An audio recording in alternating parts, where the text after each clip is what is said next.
நம் ஆண்டவர் இயேசு கிறிஸ்துவின் நாமத்தினால் மகிழ்ச்சியும் சமாதானமும் நம் அனைவரோடும் இருப்பதாக.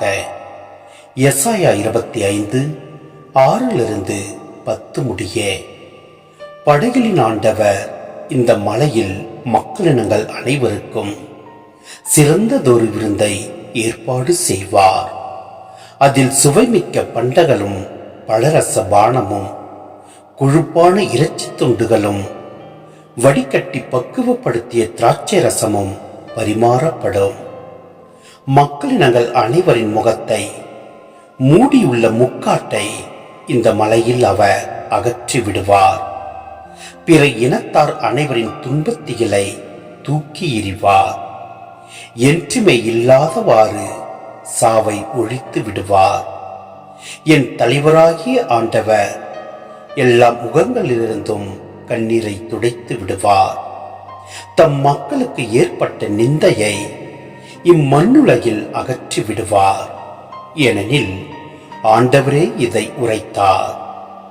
அந்நாளில் அவர்கள் சொல்வார்கள், இவரே நம் கடவுள், இவருக்கென்றே நாம் காத்திருந்தோம், இவர் நம்மை விடுவிப்பார், இவரே ஆண்டவர், இவருக்காகவே நாம் காத்திருந்தோம், இவர் தரும் மீட்பில் நாம் மகிழ்ந்து அக்களிப்போம். ஆண்டவரின் ஆற்றல் இம்மலையில் தங்கி இருக்கும். எருக்குழி நீரில் வைக்கோல் மிதிக்கப்படுவது போல் மோவாபு அவரால் மிதிக்கப்படுவான். சிந்தனை: நம் ஆண்டவர் நம்மை படைத்தார், அவரே நம்மை வழிநடத்துவார்.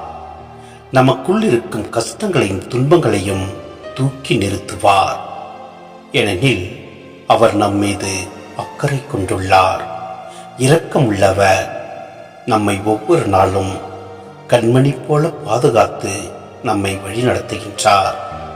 நம் முகங்களிலிருந்து கண்ணீரை துடைத்து விடுவார்.